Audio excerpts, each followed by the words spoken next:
Hello दोस्तों। Elon Musk, जिनको बचपन से ही किताबें पढ़ने का शौक था, उन्होंने किताबें पढ़ पढ़ के महज 12 साल की उम्र में प्रोग्रामिंग सीख के एक ब्लास्टर नाम की गेम बना डाली, जिसको उन्होंने बाद में $500 में बेच दिया। वहीं से उनका टैलेंट का पता चलने लगा। बचपन में भले ही उन्हें कई सारी परेशानियों का सामना करना पड़ा हो, लेकिन उन्होंने आगे चलकर मानवता के हित में काफी सराहनीय काम किए। वो कहते हैं कि if something's important enough you should try even if you the probable outcome is failure. यानी कि अगर आप जिंदगी में कुछ पाना चाहते हो तो एटलीस्ट उसके लिए आपको ट्राई करनी चाहिए, फिर उसका आउटकम फेलियर ही क्यों ना हो। यही सब बातों ने आज उनको वर्ल्ड का 21वां रिचेस्ट पर्सन बनाया है।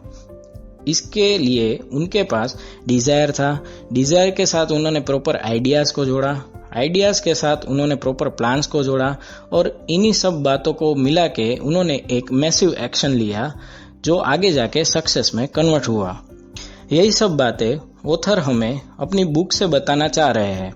ऑथर कहते हैं कि सबसे पहले अपने गोल से स्टार्ट करो कि आप सही में चाहते क्या हो। अच्छा जॉब, करंट कैरियर में सफलता या किसी बिजनेस लीडर के साथ काम करना जो आपको हमेशा से इंस्पायर करते आए हैं।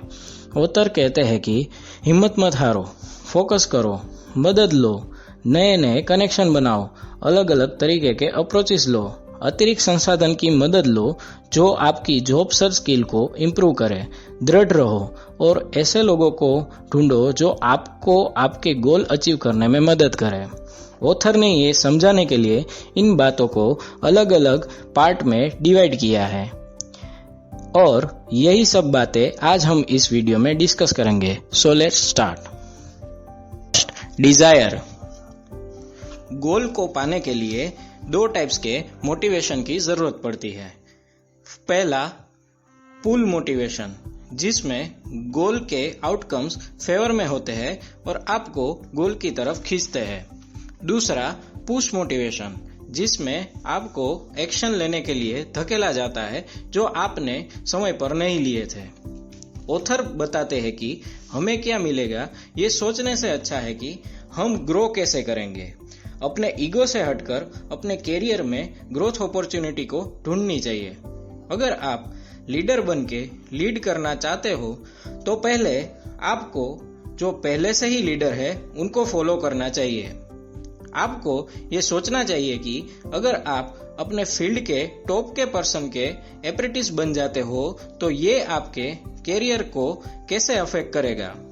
एक शॉर्ट स्टेटमेंट बनाइए जिसमें टाइम लिमिट डिसाइड करें और लिखे कि उसे टाइम लिमिट में पाने के लिए रिटर्न में आप क्या देंगे और अपने प्लान को डिस्क्राइब करें जिसके थ्रू आप ये पाना चाहते हैं और उसे लिखे हुए स्टेटमेंट को आप रोज जोर से 2 बार पढ़ें। ऑथर कहते हैं कि अगर आप फेल होते हैं तो बिना किसी इमोशन अटैचमेंट के उसको एग्जामिन करें और ग्रोथ अपॉर्चुनिटी को ढूंढें। दूसरों की मदद करके फिर वो आपके कंपनी के ओनर या मैनेजर ही क्यों ना हो, गोल को अचीव करना चाहिए एज ए एम्प्लॉय या फ्रीलांसर।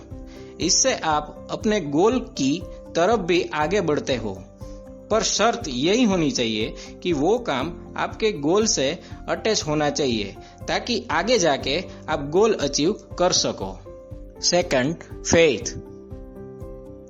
ऑथर कहते हैं कि फेथ सक्सेस का स्टार्टिंग पॉइंट है और ग्लू भी जो इनको जोड़े रखता है। ऑथर कहते हैं कि फेथ फेलियर का एंटीडोट है। खुद पे विश्वास करने से दूसरे भी आप पे विश्वास करने लगते हैं। इसीलिए एम्प्लॉयर्स सक्सेसफुल और कॉन्फिडेंट लोगों को तलाशते हैं जो एक पॉजिटिव इम्पैक्ट डाल सके कंपनी में। ऑथर कहते हैं कि उन लोगों का एग्जाम्पल ढूंढिए जिनकी तरह आप बनना चाहते हैं। उनके एग्जाम्पल्स को यूज करके अपने फेथ को स्ट्रॉन्ग बनाइए और अपने आप को याद दिलाइए कि आप अपना गोल अचीव कर सकते हैं। Third, auto suggestions. ऑथर कहते हैं कि डेली रूटीन में थॉट्स और डिजायर को अपने आप से रिपीट करते रहने से, जैसे कि फेथ में बताया, हम उस मटेरियल पर कंट्रोल कर सकते हैं जो हमारे सबकॉन्शियस माइंड तक पहुंचता है, जो हमारे डिसीजन, फीलिंग और एक्शन पे कंट्रोल रखती है, जिससे हमारा सबकॉन्शियस माइंड सीधा हमारे कॉन्शियस माइंड से हमारे डिजायर के बारे में ऑटोमेटिकली कम्युनिकेट करता रहता है, जो हमें विश्वास दिलाता रहता है कि तुम जो कर रहे हो वो सही है और तुम कर सकते हो। Fourth, specialised knowledge. ऑथर कहते हैं कि डिजायर को मॉनिटरी, कैरियर या कोई सक्सेस में बदलने के लिए हमें पहले उस सर्विस, प्रोडक्ट या प्रोफेशन का स्पेशलाइज्ड नॉलेज होना जरूरी है, और ये आप डिफरेंट कोर्सेज, सेमिनार, बुक्स या इंडस्ट्रियल कॉन्फ्रेंसेस से ले सकते हो। आप नॉलेजेबल पीपल के साथ काम करके भी इसे गेन कर सकते हो। ऑथर कहते हैं कि ये लाइफ लॉन्ग लर्निंग के लिए जरूरी है। ये कोई भी एम्बिशियस पर्सन के लिए जो उसे अपनी फील्ड के लेटेस्ट डेवलपमेंट से जोड़े रखने के लिए भी हेल्पफुल रहता है। Fifth, imagination. ऑथर कहते हैं कि humans can create anything they can imagine, यानी आदमी कुछ भी बना सकता है जैसा वो इमेजिन करता है। ऑथर ने यहाँ पे 2 तरीके के इमेजिनेशंस बताए हैं। फर्स्ट, सिंथेटिक इमेजिनेशन, जिसमें आप पुराने कॉन्सेप्ट या आइडिया या प्लान को नए कॉम्बिनेशन में जोड़ के काम कर सकते हो। सेकंड, क्रिएटिव इमेजिनेशन, जिसमें आप खुद की इमेजिनेशन से नए आइडियाज या फिर नए क्रिएटिव आइडियाज लाके उस पे काम कर सकते हो। अगर आप इमेजिनेशंस का बेस्ट यूज करना चाहते हो अपने गोल्स अचीव करने के लिए, तो आपको लिस्ट ऑफ आइडियाज के साथ आगे आना पड़ेगा, जो आपको इंस्पायर भी करे और यूटिलाइज भी करे आपके टैलेंट को। 6, ऑर्गेनाइज प्लानिंग। ऑथर कहते हैं कि बस अपने गोल पर सक्सीड होने की उम्मीद करना ये जवाब नहीं है। हर अचीवमेंट की शुरुआत एक स्ट्रॉन्ग डिजायर से होती है, जो एक इमेजिनेशन के थ्रू रियलिटी बनती है, जो एक ऑर्गेनाइज प्लान थ्रू पॉसिबल होता है। ऑथर कहते हैं कि कोई प्लान परफेक्ट नहीं होता। जब तक आप अपने प्लान को एग्जीक्यूट करेंगे, तब आपको टेम्पररी हार का सामना करना पड़ेगा, और उस हार को आपने एक्सेप्ट कर लेना चाहिए as a signal of new opportunity, और एक नया प्लान बनाने की शुरुआत कर देनी चाहिए और अपने गोल की तरफ आगे बढ़ना चाहिए। ऑथर कहते हैं कि जब तक गोल को अचीव नहीं कर लेते, तब तक गिव अप नहीं करना चाहिए, क्योंकि क्विटर को अपने लॉन्ग टर्म में काम की अचीवमेंट देखने को नहीं मिलती। 7th, decision. ऑथर कहते हैं कि दुनिया को कहो कि आप करना क्या चाहते हो, पर उससे पहले उसके पीछे की फ्रीडम और डेप्थ को दिखाओ कि आपको कितनी मेहनत करनी पड़ेगी उसे हासिल करने के लिए। ऑथर कहते हैं कि अगर कोई फेल होता है बिना किसी रुकावट के, तो वो अपना डिसीजन जल्दी बदल लेते हैं, जबकि सक्सेसफुल पीपल तुरंत और एक डेफिनेट डिसीजन लेते हैं और अपना मन धीरे धीरे बदलते हैं।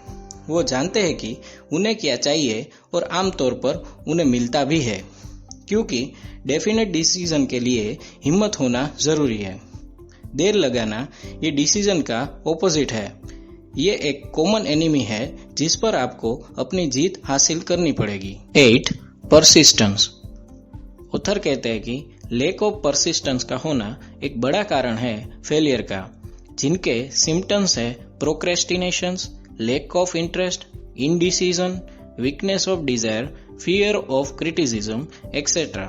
तो परसिस्टेंस को डेवलप करने के लिए ऑथर कहते हैं कि डेफिनेट पर्पस डेवलप करो, अपनी बर्निंग डिजायर के साथ लेके डेफिनेट प्लान बनाओ और उसे अपने एक्शन में एक्सप्रेस करते रहो। हर नेगेटिव और हिम्मत हराने वाले प्रभाव को अपने से बाहर रखो।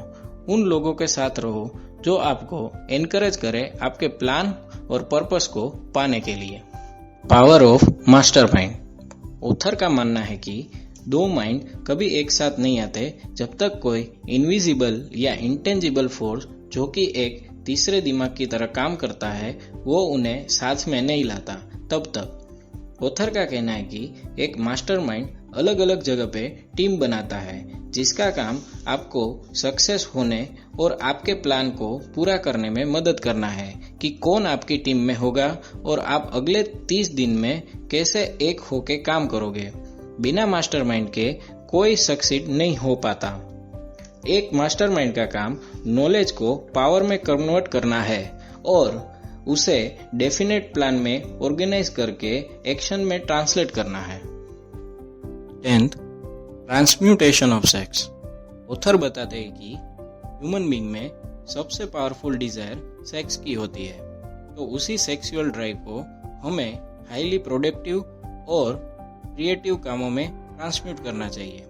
सक्सेस पाने के लिए हम इसे पावरफुल फोर्स की तरह भी यूज कर सकते हैं और गोल की तरफ आगे बढ़ सकते हैं या अचीव कर सकते हैं। इसके लिए हमें अपना विल पावर स्ट्रॉन्ग बनाना पड़ेगा।